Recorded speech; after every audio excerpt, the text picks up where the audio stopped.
When Olivia told me about our company's annual gala, she made it sound dull.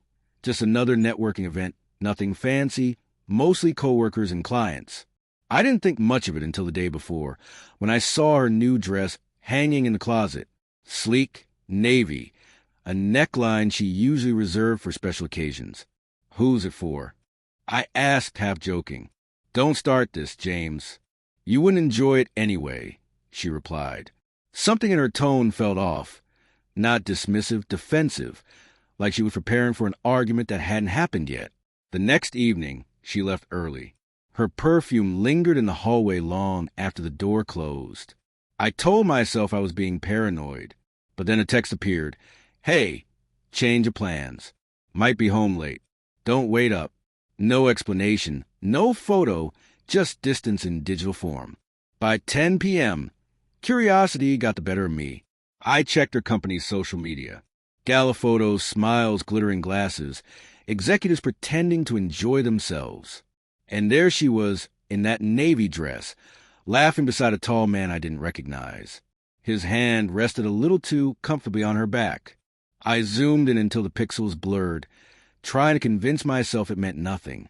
The next morning, she was quiet. Hair up, no makeup. Sipping coffee like the night before was just another workday. How is it? I asked. Fine. Boring, like I said. She shrugged. Her phone buzzed.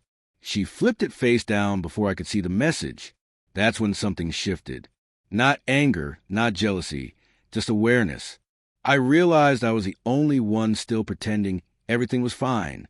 A week later, her coworker Mark stopped by my garage needing help with his brakes. While I tightened the bolts, he chuckled. You should have seen your wife at the gala. Everyone thought she was single until her boss asked if she was seeing anyone. What did she say? I asked, wrench slipping from my hand. Mark hesitated, realizing too late what he'd stepped into. Complicated. Then her boss joked, asking if she'd be less complicated. Whole table laughed. That night, I waited for her to bring it up. She didn't. She scrolled through her phone while I made dinner, smiling at messages I couldn't see. Finally, I asked, Your boss sounds funny. Complicated, huh? Her fork froze. Who told you that? Does it matter? She said, eyes darting away. It was a joke, James. You're overreacting. But I wasn't. Years of brushing off flirty texts, late-night meetings, sudden obsessions, all explained away. I wanted the truth. Did you tell them you're married? She sighed. Of course. Just not right away. I laughed. Not humor, disbelief. Not right away? What were you waiting for? You don't understand the pressure, she said. They judge you differently when they know you're married, especially if your husband works in a garage, while everyone else's spouses are doctors or lawyers. There was the truth she'd been hiding. Not shame of me, but shame of what I represented. The following weekend, her company hosted a small dinner for key clients. You don't need to come, James. It's just business, she said cautiously. I'd like to meet the people you work with. I replied. The rooftop restaurant was crowded with polished suits. Olivia's eyes flickered with panic as a few coworkers spotted us. Please, don't make this awkward, she whispered. Her boss, Richard, tall and confident, approached. Olivia, you didn't tell us you were bringing someone. Oh, this is James, my husband, she said. Well, I'll be damned, Richard grinned. We thought you were keeping all the good men hidden. Through dinner, Olivia fidgeted, steering conversations, covering for me. When asked about my work, she said quickly, he runs a small business. Richard wasn't blind to tension. Between dessert and champagne, he leaned back. James, you free to attend our charity gala next month? Olivia's fork slipped. Richard smirked. Oh, come on. Don't hide him too much, or someone might think he doesn't exist.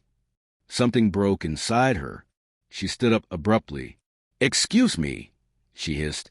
Storming out, the table went silent. I followed her to the elevator. Happy now, she spat.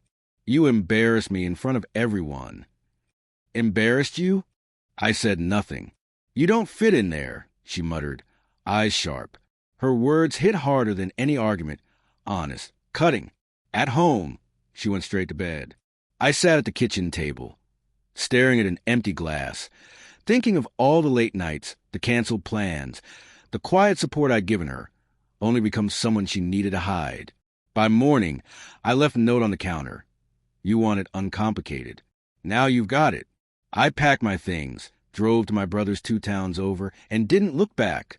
A week later, she called. I didn't answer. She texted. I ignored it. Somewhere between the woman I'd loved and the one I left behind, she'd traded authenticity for approval. And I finally realized I wasn't angry at her for hiding me. I was angry at myself for letting her.